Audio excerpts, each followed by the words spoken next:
Everybody. Welcome back to the channel. Thank you so much for tuning in. Today, we have another chat, another interview with another Black pattern designer. This is the Vanessa from Kosedo Studio Patterns here with us today. Thank you so much, Vanessa, for joining today. Hello, hello. And just so you all know, it is late where Vanessa is, which is in the Netherlands. Am I correct?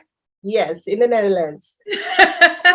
So Vanessa and I are definitely on two different time zones, but I truly am grateful and appreciative that you have made time out of your schedule for us to chat today. So again, welcome, welcome, welcome.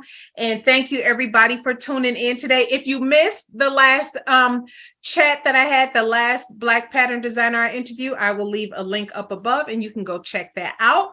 But Vanessa, welcome. Thank you again so much for tuning in today. For those who don't know, full disclosure, I am very familiar with Vanessa and her pattern company. I have actually tested, I think it was 3 different patterns. It was the Luna, the Lima. Am I pronouncing that right? Lima? Lima and the Anok. And yes, and the Anok. And so all great, fantastic patterns. And of course, I'll pop up pictures of different ones that I have made. But yes, and she is on the list for me to make in February. But you'll have to stay tuned for those plans. So if you have not subscribed, please go ahead, subscribe, and don't forget to thumbs up this video. So let's jump into it, Vanessa. Thank you again for tuning in today. I'm absolutely loving your background. I like the miniature dress form back there. So it looks like I'm sitting in a really big sewing room, but it's super small. So that's why I'm sitting a little bit slanted so it looks bigger. But everything is in hand reach because I can literally touch both walls at the same time. Hey, as long as that works, if it works, it works, right? Yeah. So yeah, I have all my fabrics and everything here, but I need to manage not having too much because I don't have the space for it. So right. But totally understandable. And you know what? Is there a such thing as really trying to keep our fabric stash small? I know we try our best, but then we see all these beautiful prints and it's like, okay, I don't know when that's going to be available again, so let me get it now. Yeah, I know sometimes I go in with a list into the fabric shop, like I only need this, and then I sort of turn away and then I see a nice fabric and then it just happens. I just buy it. I know we slip onto the fabric. I know. It is so funny. I only go for zippers and then I end up buying other things anyway. That is funny. Hey, no matter what, we're all guilty of that. I know we are. But I wanted to come in to let's talk about Kosedo Studios, how it started, maybe some of the things that you might be working on for the future for the pattern company. For those who don't know, Kosedo is one of the sponsors for the event, as she has been, the sewing challenge, as she has been for the past couple of years. And so, yeah, give us a little background, a little history on why you decided to start your pattern company. Well, I started sewing when I was 5 years old, so really long time ago. It's this little sewing machine. Actually, I have the sewing machine here. You want to see it? Yeah, yeah. Wait, I told you everything is in hand reach. This is my little sewing machine, how it started. No, you literally sewed on that? It works? It's functional? Yeah. Not anymore because I don't know what I did, but you can find these vintage machine on the market still in the Netherlands. Quite a few people have this one. I started on this one. But I have never seen such a small machine like that. This is wooden and then this is all metal and it's like a hand, type of thing.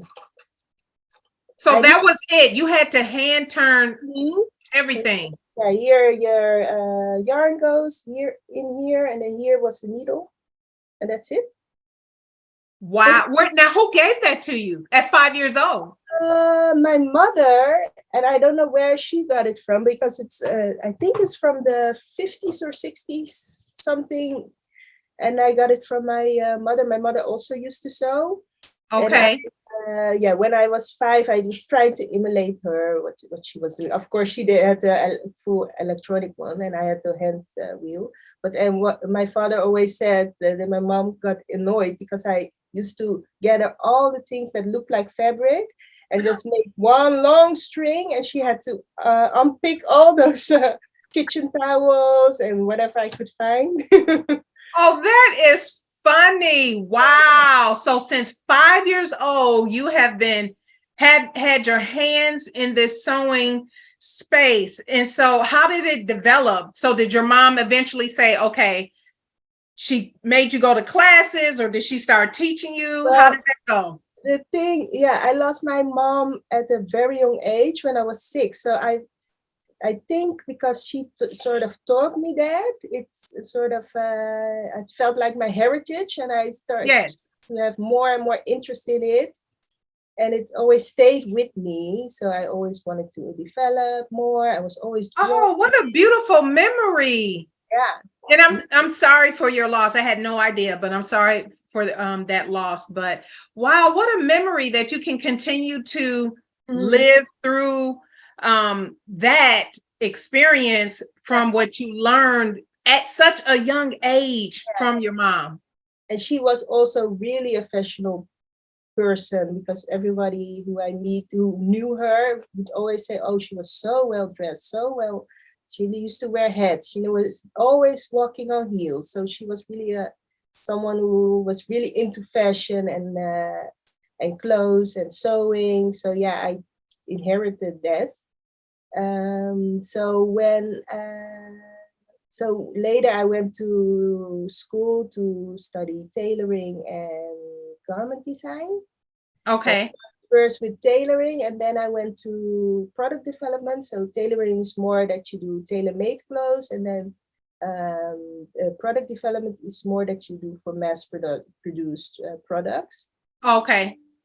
Yeah, and then after that, I went to work first as an intern at a fashion company, quite a big Dutch fashion company. It's called Max. It doesn't exist anymore. And I worked there as a design assistant. And then I discovered like I like pattern making more than actually designing. I like the Mm-hmm. puzzles and all of the, yeah, puzzling, figuring out. So then I went more towards garment development or garment technician and pattern design. So I worked for quite a few big brands and developed patterns and sizing and did quality control in terms of uh, Wow. technician, garment technique and that sort of thing. I traveled also a lot to countries where to factories and that sort of thing. So Hong Kong and China, and then Turkey a lot, and Portugal.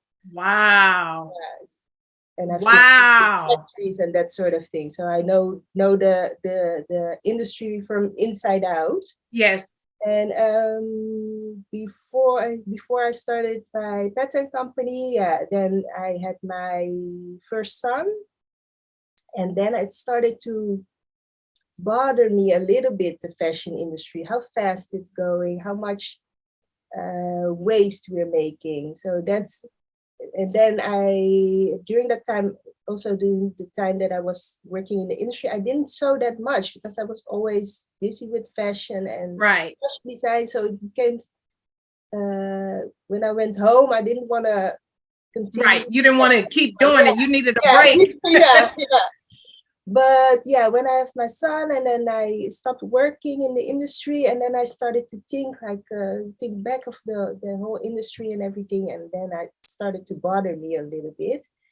And yeah, then I went more into starting sewing again, and then I found my passion again for the sewing, and became more and more aware of sustainability. So I went more towards that. Okay. Yeah, and teaching and that sort of thing. And then I wanted to start my company, so I started Kosedo Studio. And Kosedo Studio, Kosedo is the in my mother's language. She's from Curacao. My father is from Suriname, and my mother is from Curacao. And Curacao is a small island. I don't know if you know. I am not familiar, so you definitely have to educate us. Okay. So those were in the past were colonies from the Netherlands, and Curacao is one of the islands. So, and I think most Americans know Aruba, for example, more than Yes. Curacao. But Yes. Aruba, Bonaire, and Curacao, and 3 other islands are all past colonies. They're still under the Kingdom of the Netherlands officially, but it's separate countries within a country. Yeah, it's really difficult to explain, but I learned something new today. Okay. But my mother is from Curacao, and Kosedo means actually sewist in Papiamentu. So it's just, yeah, it means to sew, or being a sewist or a tailor. Oh, wow. Once again, something else I'm learning new. And I know y'all leave a comment. I know y'all are learning something new today as well. Wow, I had no idea. Had no idea. That is quite exciting. And you have had quite the adventure already in your career. And then to start your pattern company. And with all of the things that you have mentioned, I want to make sure that you talk about the book that you collaborated on. And I know you have it right there next to you. So please share a little bit about the book. So last year, so this is the book. Last year, I wanted to learn more about my culture, the Suriname culture. My father is from Suriname, and Suriname is in South America. It's above Brazil. Okay. Past Dutch colony.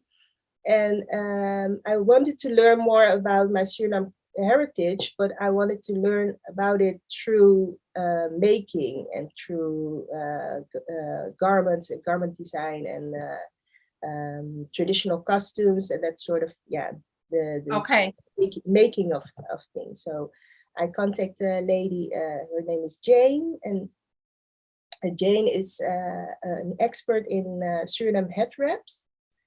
And I went with her, took some lessons with her to learn the traditional way of doing the head wraps. It's really interesting if you want to know. And through her, I came in contact with the other ladies in her space, and they were planning on making a book. And they discovered that I make patterns, so they asked me to make patterns for the book.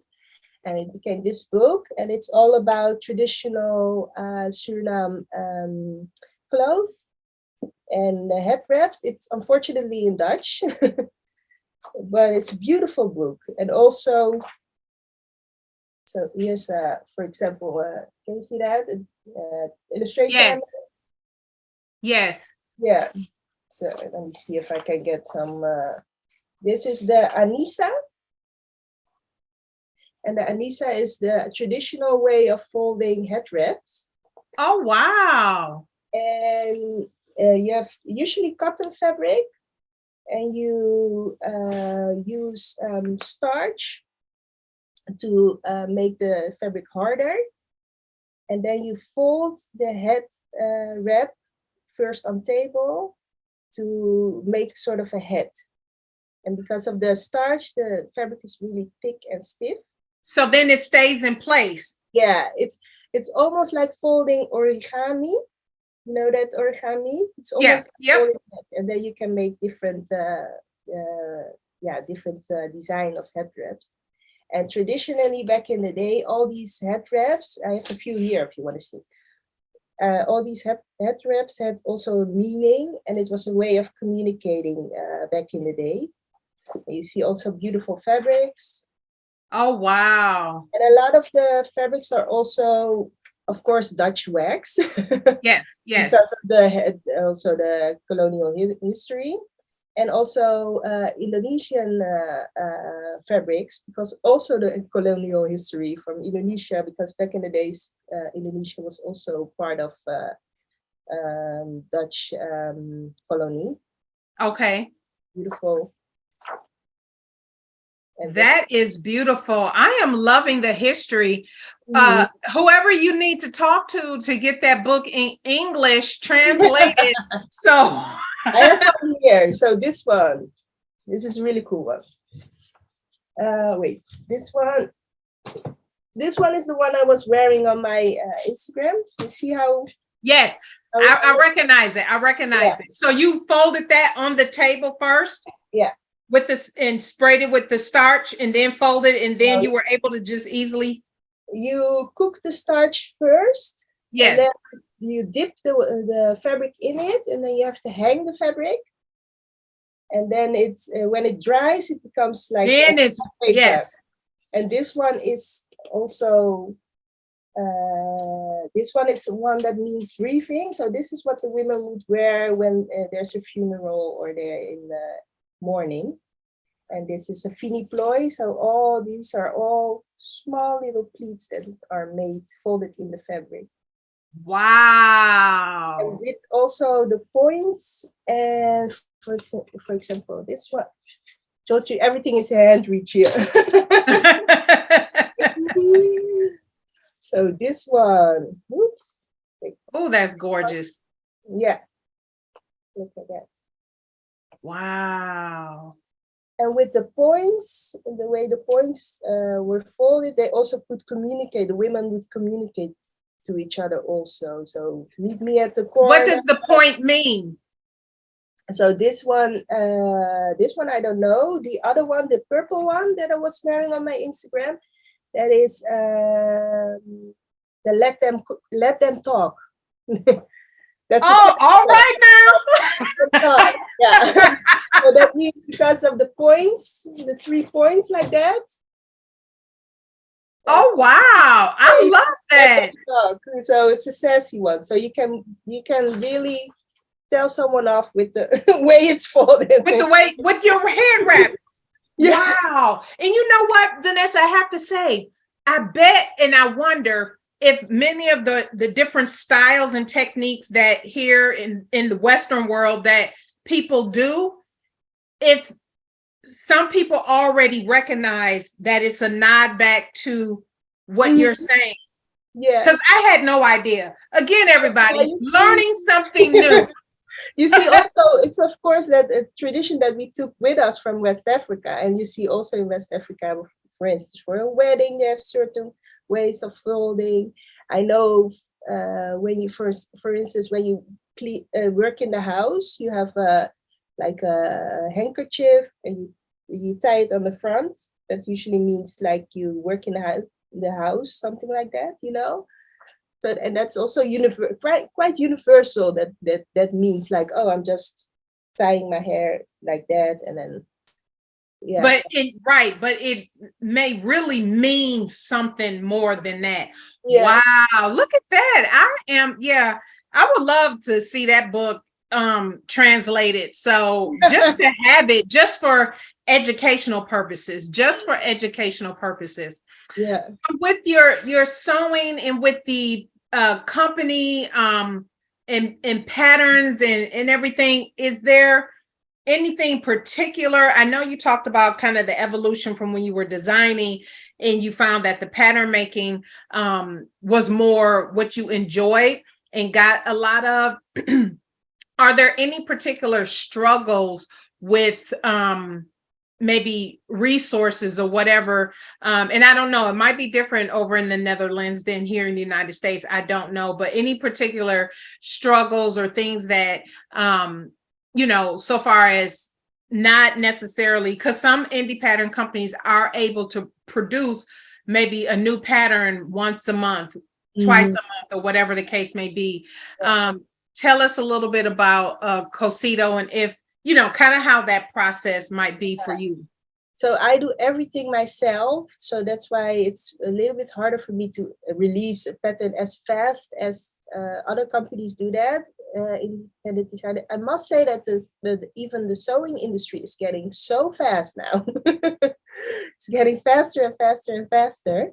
And for me, I don't particularly, because I come from the fast fashion industry. Yes. I want to make more sustainable patterns that you can use for a longer time. So it shouldn't be too fashionable. It can be fashionable, but not too much. And I also always want to have different options and views for people to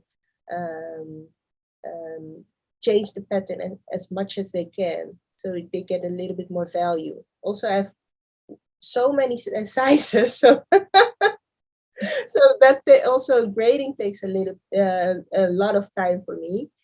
And I also developed my own grading system and my own size chart. So I tend to, because I worked in the industry, I tend to analyze also a lot of the, how do you say that? The data of the women's figures, and that's right. Yeah, and analyze that and translate that into my patterns so that I can serve more people and also make the patterns also better. So for me, it takes way more time, and also I make all the illustrations like this one, for example. I make also the illustrations and that, so I I tend to make it a little bit more difficult for myself. But you are involved in each phase Yeah. of it, which then that takes more time, and because you are doing other things as well. And for those who don't know, Vanessa, was it the last year or the past 2 years, one of the winnings or prizes for people was an illustration that you would do that Vanessa did. So you all know her talent is very broad, very broad. Yeah. I think this year is also an illustration. Last year I also did an illustration. But these days there's AI illustrations that are going so fast also. So I think I appreciate but I'm kind of old school that way, might be telling my age. I appreciate more of I know the AI thing is big and all of that, but I definitely appreciate the hand pen to paper illustration work that you do, that designers like you are still doing. And so, and of course, I don't know much about AI, but at any rate, keep doing what you are doing. And tell us what you are wearing, because I knew exactly what Vanessa was wearing. Many of you might already know as well who purchased her patterns. I'm wearing the Anok dress. And that's the dress that I released last year or the year before even. That's this one. Yes, I will definitely pop up a picture because it is on. I have made it and it is on my list to remake because I made it when it first came out. I think that was a couple years ago. And so I've since donated it and I'm in a totally new size range in your pattern. So I have to reprint the pattern, and I am making another next month, but everybody, you have to stay tuned for that. But yeah, I am so happy that you have decided to do this interview today. I want to, with all of the interviews and all of the pattern designers, is just bring more awareness to the different Black pattern designers and your skill set and the other things that you bring to the marketplace. I think it is absolutely phenomenal. You have right now 3 garment patterns, and then you still have the head wrap out there. Yes. And so you have just tell us the 3 different patterns, and of course, everybody, I will leave a link to everything in the description box. I have the Lima dress, so that's like a dress with princess seams and puff sleeves. I tend to have a little bit of liking towards puff sleeves. And then I have the is the Lima and the Luna. Yep. It's a peplum top. Mm-hmm. And then this is the Anok. Mm-hmm. And it's dress with 6 different sleeve options. So you can put the sleeve like I have here in this seam, or you can put it just in the outer seam or in the armhole. Yeah. And then I have also fashion templates, which I also can show you. These are also, if you don't want to make a pattern, and it's also nice. Oh, now I'm looking. Yeah. Okay. So try to make as realistic of a pattern template. And there's a free option also. That's this one. Okay. You can download a free option on my website as well. And I hopefully this year, I will work on some fabric design also. Nice. Yeah, because I tend to sketch quite often during the day. I have my little sketchbook. Again, everything in hand reach. So I make these little sketches. Wow. It's just my mindfulness thing that I do. Wow. A lot of people said, "Oh, this would be so nice in a fabric." I love this one. This is my favorite one. Oh, that is beautiful. Yeah. So I hopefully I can figure out how to make that into fabric design. But I just have to figure out, because I live quite in a small space, so I just have to figure out the logistic about doing fabric design. So Right. That is so exciting. So exciting. Well, I am not going to continue to keep you, because I know it is getting late into the evening and you have 2 boys. You have just the 2 boys, right? Yeah, 2 boys. Yeah. Yes. 4, So 7. boy mom busy. So all you boy moms out there, or just moms in general with little ones, you know how it is. But I want to say thank you again from the bottom of my heart. Thank you so much for even supporting BHM Pattern Designers. It is an international sewing challenge, and so I mean, people already should know that, but I'll say it again. And to be able to connect with you all the way from the Netherlands is so super exciting. Thank you so much also for having me. And we want that book translated. We would love to have that book translated, to be able to get a hold of it. That would be absolutely phenomenal. Who knows? That can probably happen at some point in the future. No pressure. But I want to thank you again for tuning in today, everybody. Make sure that you stay tuned for the upcoming video if you have not registered already for the BHM Pattern Designers live event that will be here in Texas. A link to register will be down in the description box, but make sure that you are checking out the videos that have gone up, where I'm highlighting different things on the website for Black pattern designers to give you ideas and preparation for February 1st. I want to thank you, everybody, for tuning in today. I greatly appreciate it. And thank you again, Vanessa. Thank you, everybody. You all have a blessed rest of your week, and we will see you on Wednesday. Bye.